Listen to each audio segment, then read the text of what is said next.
Hey everybody, it's Dan. Nice to see you again. It's July 15th, beautiful hot afternoon, maybe 100 degrees outside. This afternoon I'm working here at my stand-up desk, my Churchill desk here in the library so that I can get off my feet. Had a good day today, wrote about 5,000 words, went out and ran 2 miles in the sweltering heat, watered the lawn, and now I'm back here at work this afternoon. I wanted to talk about books this afternoon. First of all, here is a copy of my one and only book in print, A Gathering of Eagles, published in 2002, 12 years ago. This book will soon be out of print, and hopefully in the next few months this book will be followed by several books that I'm now writing, now in the process of either outlining, writing, editing, or preparing for publication. But first I want to talk about some books that I'm reading.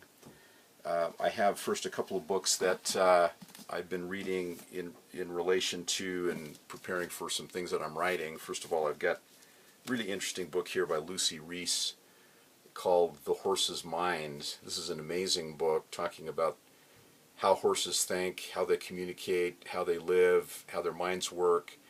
I'm of course writing a novel about Joseph Smith's horse, Old Charlie, the horse that was with him for about 12 years from 1832 until 1844, a horse that saw basically most of church history from a very unique and limited perspective. Also, I'm just reading a fairly new history, the Nauvoo Legion in Illinois, a history by Richard Bennett, Susan Easton Black, and Donald Q. Cannon, which is amazing. Provides some real interesting information on the Nauvoo Legion, how it operated.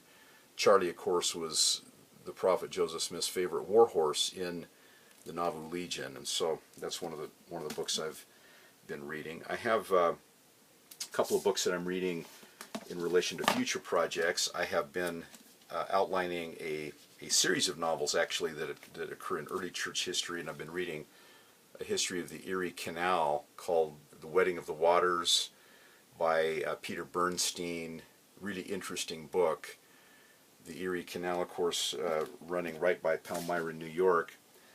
I'm also writing, currently, or at least outlining, and will soon be writing starting in a few weeks, a book that is tentatively entitled Sherlock Holmes in the Country of the Saints.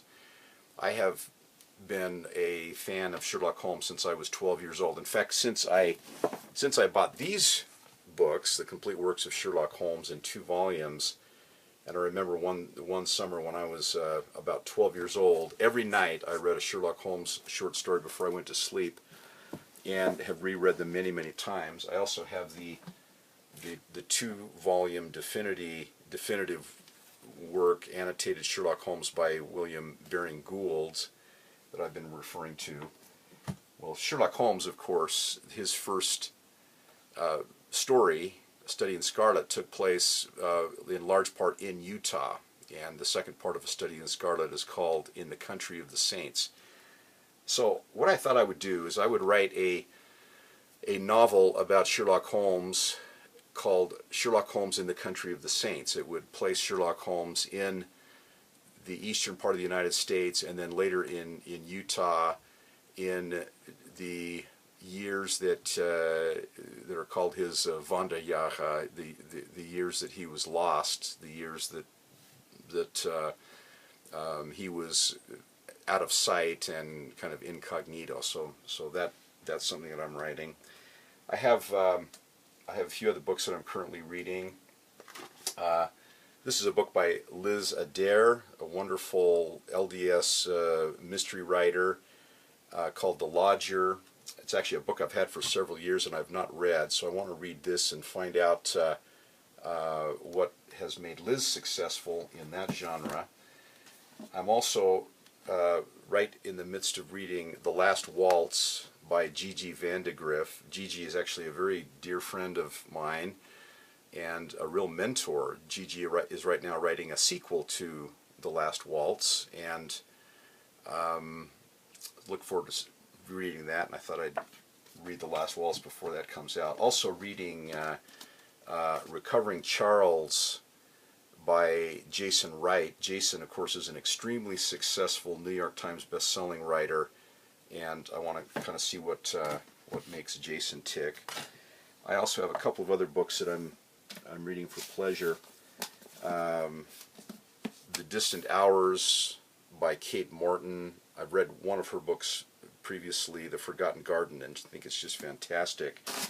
Also kind of in the same vein, as far as historical novels, which is really the genre I want to write in, I'm actually rereading, I've read before, Ian McEwan's Atonement, which is just a fantastic historical novel. And then I'm also reading a little history. I'm reading a book called Duel with the Devil by Paul Collins.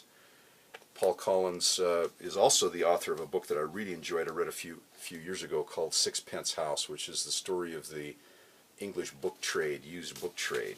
But anyway, Duel with the Devil is the true story of how Alexander Hamilton and Aaron Burr teamed up to take on America's first sensational murder mystery. And then finally, I am every night, has been my habit for about 15 years, I read the journals of Ralph Waldo Emerson. I have the complete works in 10 volumes. This is actually the first volume I'm starting over since returning from Russia.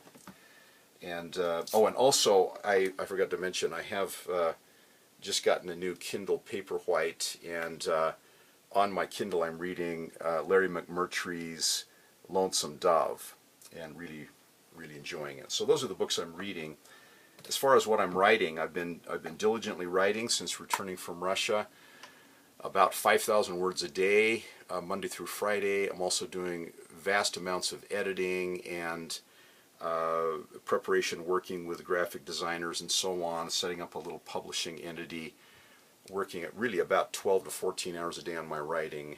And I have 3 books that are currently scheduled for publication in the next few months. First of all, sorry, I don't have any cover art to show you, so I've created my own little cover art. So first of all, I have a book entitled Nethermost, which will be published in a couple of weeks from right now on July 31st. Nethermost is a book about the central principle of the gospel, which is the atonement of Christ. The atonement of Christ is also can be described in 2 words that appear in Scripture. One is condescension, the condescension of God, and the other is nethermost. Those are like 2 sides of the same coin. We all have our low spots, our dark spots, our times of trial or of persecution or of adversity. And the other side of the coin, condescension, God condescends with us or walks down with us into those darkest, nethermost moments of our lives, and that's when the miracles happen. And so this is a book I've actually co-written with my dad. It draws upon experiences that he's had in serving for years in South America, experiences that I've had serving in Europe and in Central Asia and in Russia, other experiences we've had of how the atonement works in lowly places. So the book is entitled Nethermost, Miracles in Lowly Places, to be published July 31st. Second, I have a mystery novel that is set in Salt Lake City's Avenues area that I actually wrote several years ago. I wrote maybe 5 or 6 drafts, and I'm now completing a final draft that will be published August 31st.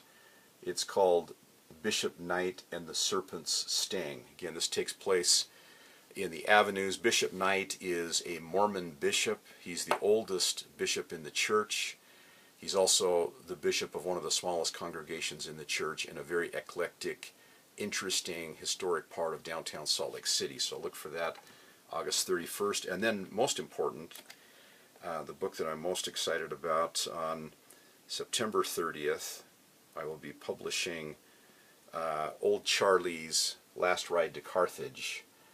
Again, Old Charlie was the horse who was with the prophet Joseph Smith for most of his ministry after 1832. Really, Charlie was the prophet's closest and most faithful associate, and so the story is told through the eyes not only of Charlie, but of a few, including Joseph Smith's son, his handyman Lauren Walker, and others. It's essentially a view of church history through the eyes of this horse. So anyway, thanks for listening. I am so grateful for the chance I have to be a writer. There has not been a better time, a more fortuitous time in the history of the world to be a writer than right now. And I'm grateful for the chance I have to wake up every day and do the thing I really want to do, and that is to write. I'm grateful for all of you, for your support, and I will talk to you soon. Thanks so much for listening.